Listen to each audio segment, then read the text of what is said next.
Assalamualaikum warahmatullahi wabarakatuh. Pada kali ini kami akan mempresentasikan hasil tugas statistik kita yang berjudul Seberapa Fokus Kamu Saat Berkuliah. Sebelumnya, perkenalkan nama saya Naufal Rafi Kabaswara dan sebelah saya Perkenalkan, nama saya Muhammad Rizky Subagio. dalam presentasi kali ini kita akan membahas tentang tingkat fokus mahasiswa saat mengikuti proses perkuliahan, faktor-faktor yang mempengaruhinya, serta kami akan menunjukkan analisis data yang telah dilakukan menggunakan metode statistika. Baik, langsung saja kita mulai ke pembahasannya.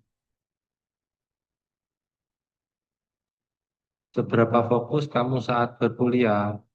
Fokus saat perkuliahan merupakan salah satu faktor penting dalam keberhasilan mahasiswa memahami materi yang disampaikan. Namun dalam proses pembelajaran seringkali terdapat berbagai gangguan yang dapat menurunkan tingkat konsentrasi mahasiswa. Gangguan tersebut dapat berasal dari berbagai faktor, baik internal seperti rasa lapar, ngantuk, maupun eksternal seperti lingkungan, teman, gadget, dan metode pembelajaran dosen. Oleh karena itu, diperlukan analisis untuk mengetahui tingkat fokus mahasiswa serta faktor-faktor yang paling mempengaruhi gangguan saat perkuliahan. Rumusan masalah dan tujuan. Rumusan masalahnya adalah mengetahui tingkat fokus mahasiswa saat pembelajaran berlangsung, pengaruh gangguan, dan faktor utama gangguan. Untuk tujuannya, mengetahui tingkat fokus mahasiswa, mengidentifikasi faktor gangguan, dan menganalisis hubungan gangguan dan fokusnya.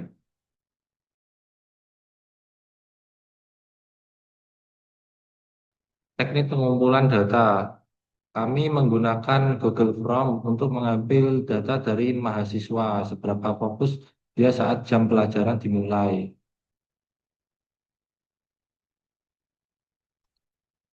Ini merupakan tampilan data dari Google Form kita.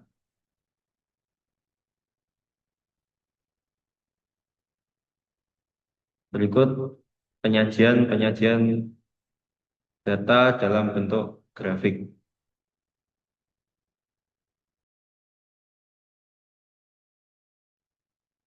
Ini penyajian dalam bentuk tabel. Data juga ditampilkan dalam bentuk tabel untuk melihat detail angka dan frekuensi.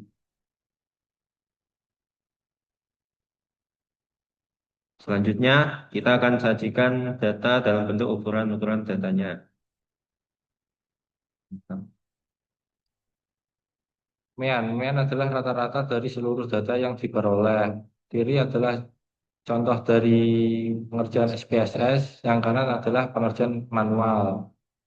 Jumlah seluruh data yang kita total 224 dibagi jumlah data 31 dan akhirnya menemui hasil 7,23.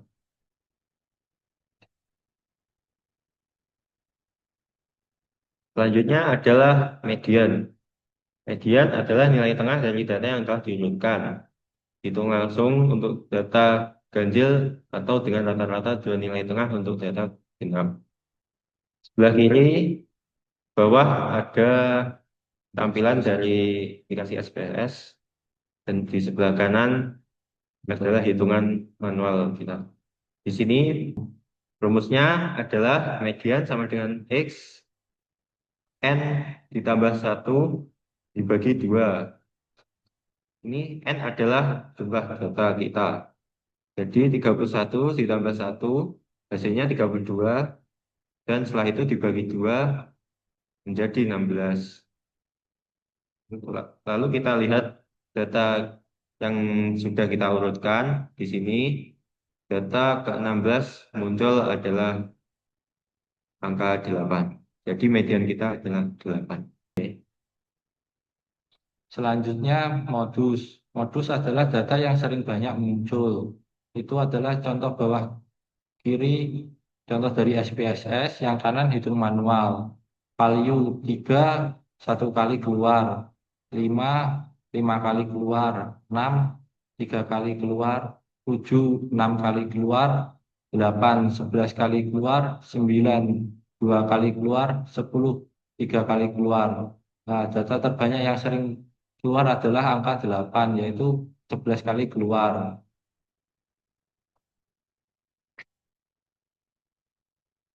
Selanjutnya, kuartil, yaitu sekelompok data yang sudah diurutkan dari yang terkecil hingga terbesar, kemudian dibagi 4, yang sama besar. Bisa dilihat sebelah kiri, biasa ada tampilan dari aplikasi SPSS, lalu sebelah kanannya ada hitungan manual, yaitu dengan rumus Si1 sama dengan kita jumlahkan dulu jumlah data dengan 1. Lalu kita kali urutannya, yaitu karena di 1 kita kali angka 1 dengan hasil 32. Lalu kita bagi 4, hasilnya 8. Di 1 adalah data ke-8 dan kita memperoleh angka 6. Untuk I2, 31 ditambah 1 hasilnya 32. Lalu 32 kita kalikan 2 dengan hasil 64. Lalu kita bagi 4 dan hasilnya 16. I2 adalah data ke-16, yaitu muncul angka 8. Untuk I3, 31 ditambah 1 adalah 32. 32 dikali 3 sama dengan 96. Lalu 96 kita bagi 4 menjadi 24. Lalu muncul I3 adalah data ke-24, yaitu 8. Selanjutnya, desil. Desil adalah sekelompok data yang sudah diurutkan dari terkecil hingga terbesar, kemudian dibagi 10 bagian yang sama besar. Seperti biasa, kiri adalah contoh dari aplikasi SPSS, kanan adalah contoh dari hitung manual. D1 sama dengan 1 dalam kurung 31 ditambah 1. Hasilnya 32. 32 dibagi 10 sama dengan 3,2. Di antara nilai data ketiga dan keempat yaitu memperoleh angka 5. D2, 2 dalam kurung 31 ditambah 1 hasilnya 32 dikali 2 sama dengan 64. 64 dibagi 10 sama dengan 6,4. Di antara nilai data ke-6 dan ke-7, yaitu kita memperoleh data 5,4. D3, 3 dalam kurung 31 ditambah 1 sama dengan 32 dikali 3 mendapatkan hasil 96 dibagi 10 sama dengan 9,6. Di antara data ke-9 dan 10 yaitu 6,6. D4, 4 dalam kurung 31 ditambah 1 menghasilkan 32 dikali 4 menghasilkan 128 dibagi 10 sama dengan 12,8. Di antara data ke-12 dan ke-13 yaitu memperoleh angka 7. D5, 5 dalam kurung 31 ditambah 1 menghasilkan angka 32 dikali 5, 160 dibagi 10 menghasilkan 16. D5 data yang ke-16 yaitu memperoleh angka 8. Selanjutnya D6, dari 31 ditambah 1 hasilnya 32, lalu kita kali 6 menghasilkan 192. Lalu kita bagi 10, hasilnya 19,2. D6 antara data ke 19 dan 20, yaitu muncul angka 8. D7, 32 dikali 7 hasilnya 224. Lalu kita bagikan 10 dan hasilnya 22,4. D7 antara data ke 22 dan 23 yaitu angka 8. Untuk D8, 32 kita kalikan 8, lalu hasilnya adalah 256. Kita bagi 10, menghasilkan 25,6. D8 antara data ke 25 dan 26, yaitu 8 juga. Selanjutnya D9, 32 kita kalikan 9, menghasilkan 288. Lalu dibagi 10 menjadi 28,8. D9 antara data ke 28 dan 29 yaitu 9,8.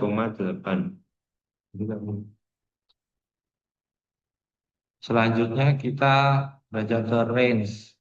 Range adalah selisih antara nilai maksimum dengan nilai minimum dalam sekelompok data. Seperti biasa, kiri adalah contoh dari aplikasi SPSS, kanan adalah ujung manual.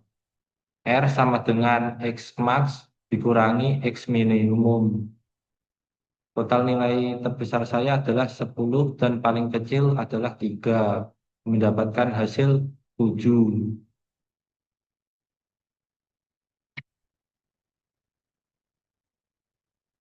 Selanjutnya ada deviasi kuartil. Deviasi kuartil adalah ukuran penyebaran data yang menunjukkan seberapa jauh data tersebar di sekitar median dengan menggunakan selisih antara kuartil atas atau Q3 dan kuartil bawah atau Q1, lalu dibagi 2. Di sini rumusnya kita hitung kuartil Q1. bawahnya dulu, yaitu V1 adalah 31 ditambah 1 sama dengan 32, kita kali 1, hasilnya tetap 32, lalu kita bagi 4, menghasilkan 8. V1 adalah data ke-8, yaitu muncul angka 6. Lalu kita hitung untuk kuartil bawahnya, lalu kita hitung untuk kuartil atasnya, yaitu V3 dengan 31 ditambah 1 adalah 32, lalu 32 kita kalikan 3 menjadi 96. Lalu 96 kita bagi 4 dan menghasilkan 24. V3 adalah data ke-24, yaitu memunculkan angka 8. Lalu kita hitung untuk deviasi kuartilnya dengan rumus hasil dari data yang muncul dari kuartil atas dikurangi kuartil bawah. Tadi yang muncul adalah angka 8, lalu dikurangi angka 6, setelah itu kita bagi 2. 8 kurangi 6 hasilnya 2, lalu kita bagi 2 sama dengan 1. Selanjutnya varians. Varians adalah ukuran yang menunjukkan seberapa jauh nilai-nilai dalam sekumpulan data tersebar dari nilai rata-ratanya. Seperti biasa, contoh kiri adalah perhitungan dari SPSS dan kanan adalah perhitungan dari manual. S2 kuadrat sigma X dikurangi X bar pangkat kuadrat dibagi N dikurangi 1. Ini adalah contoh perhitungan dari tabel saya. Lalu kita total dan jumlah semuanya mendapatkan nilai 83.414. Kemudian kita bagi dengan nilai jumlah total data saya 31 dikurangi 1, yaitu S2 83.414 dibagi 30 sama dengan S2 kuadrat sama dengan 2,780 Lalu kita bulatkan jadi 2,781. Setelah itu kita beralih ke standar deviasi.